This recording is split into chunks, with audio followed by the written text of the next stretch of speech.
The purpose of this podcast is to educate and to inform. This is not a substitute for professional medical care and is not intended for use in the diagnosis or treatment of individual conditions. Guests on this podcast express their own opinions, experience, and conclusions. The mention of any product, service, organization, activity, or therapy should not be construed as an ASCO endorsement. Welcome to the ASCO Guidelines episode of the ASCO University Weekly Podcast. My name is Alexander Drillon, and I'm the Clinical Director of the Early Drug Development Service at Memorial Sloan Kettering Cancer Center and Editorial Board Member for ASCO University. Today, we feature an ASCO guideline published in the Journal of Clinical Oncology. The episode you are about to hear was originally aired on the ASCO Guidelines podcast series. The ASCO Guidelines podcast series features interviews with panelists of recently published ASCO Clinical Practice Guidelines products, highlighting recommendations and noteworthy qualifying statements made by the expert panel.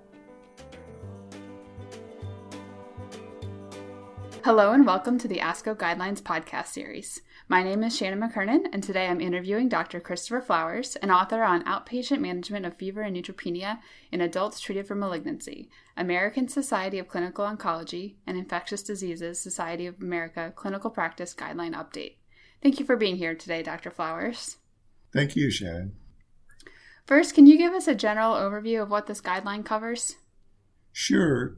Neutropenia is a general decrease in the absolute neutrophil count that occurs in individuals who receive chemotherapy. And since neutrophils are really critical in providing host defense against infection, a decrease in the neutrophil count or neutropenia puts individuals at risk for infections, particularly bacterial and fungal infections.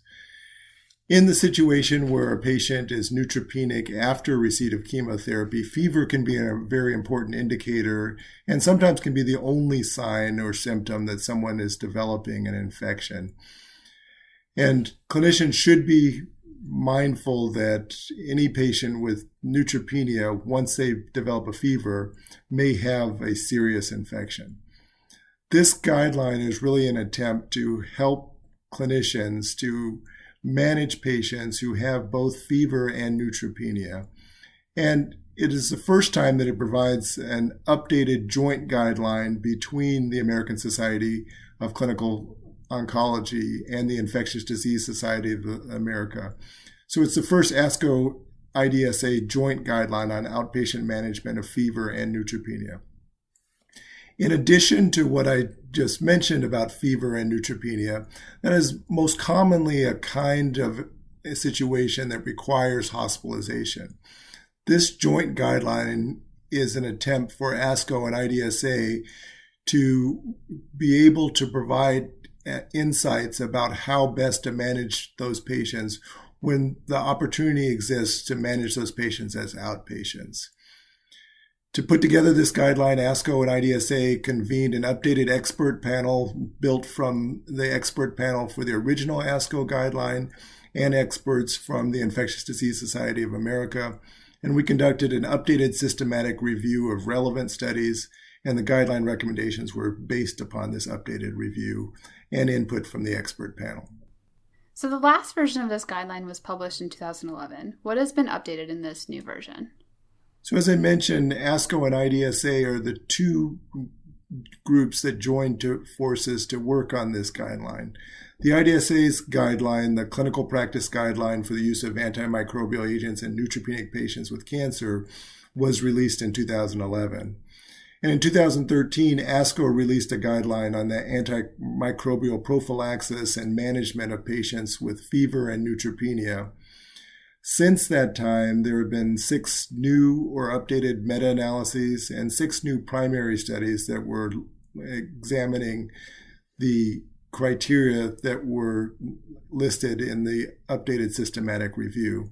And this guideline utilizes those new data from the meta-analysis and 6 new primary studies to be able to provide new recommendations based upon that evidence. In addition, this guideline uses the grade system of evidence, so the grading of recommendation, assessment, recommendations, and evaluation system. that rates the quality of evidence and determines the strength of those recommendations. In particular, guideline focuses on the question of which patients with fever and neutropenia can be managed as outpatients and what are the appropriate interventions for those patients. Our main target population was looking at patients with cancer who require treatment for fever and neutropenia, and to be able to target interventions that can help to guide the management for oncologists, infectious disease specialists, emergency medicine physicians, nurses and advanced practitioners, and anyone who may treat patients with neutropenia resulting from a cancer treatment. The expert panel that was involved in this literature review based our guideline recommendations on the new evidence from the systematic review of the medical literature. So what are the key recommendations for this guideline? So our main recommendations stand fairly similar to the recommendations that we had in the past, plus a few additional updates. Our panel continues to endorse the recommendations from the previous version of this guidelines that patients with fever and neutropenia receive an initial dose of empiric antibacterial therapy within an hour of being triaged and to be monitored for at least 4 hours before they are discharged for outpatient management. Our main recommendations are that a patient be managed with an oral fluoroquinolone plus amoxicillin clavulanate for empiric outpatient therapy.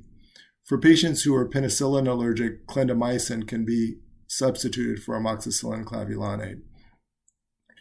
These management strategies hold true unless a fluoroquinolone was previously used as prophylaxis before the fever developed.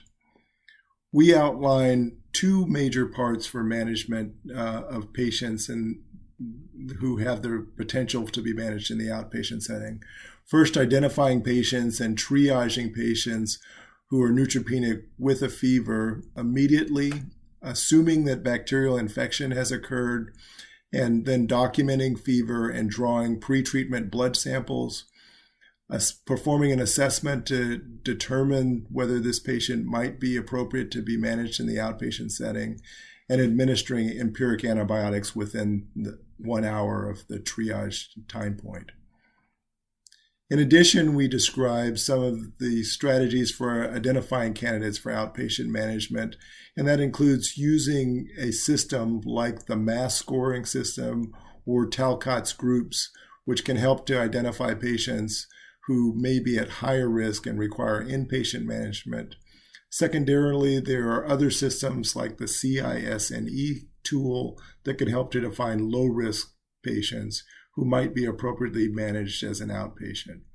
Using these tools can be quite helpful in determining when outpatient management of febrile neutropenia is reasonable and appropriate.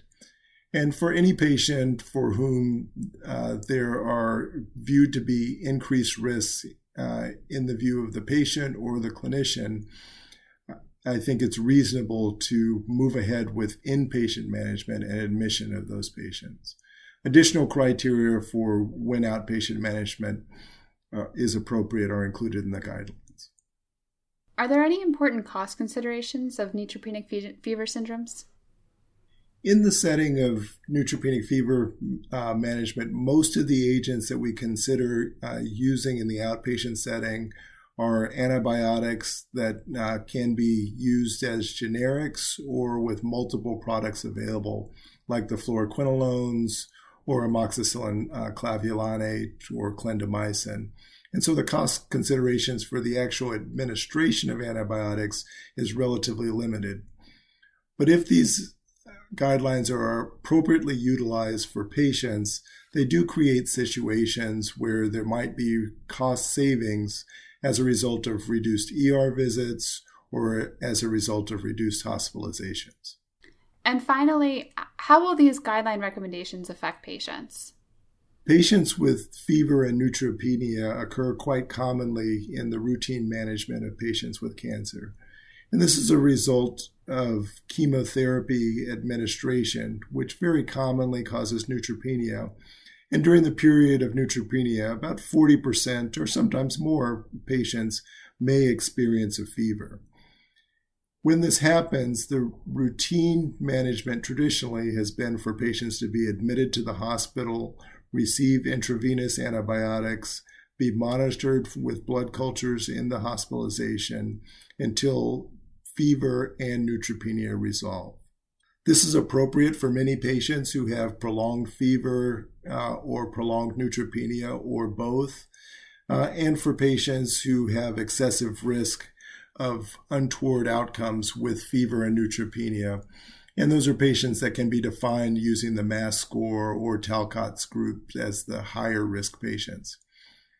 However, for some patients who have relatively uncomplicated fever and neutropenia, they can be safely managed as outpatients. And that can provide a great benefit to individuals for not having to go into the hospital or maybe even not having to go into the emergency department. And we are hopeful that this guideline can provide a benefit both to patients and to their providers and caregivers in this way. Thank you for your time today, Dr. Flowers. Thank you. And thank you to all of our listeners for tuning into the ASCO Guidelines podcast series. If you've enjoyed what you've heard today, please rate and review the podcast and refer the show to a colleague.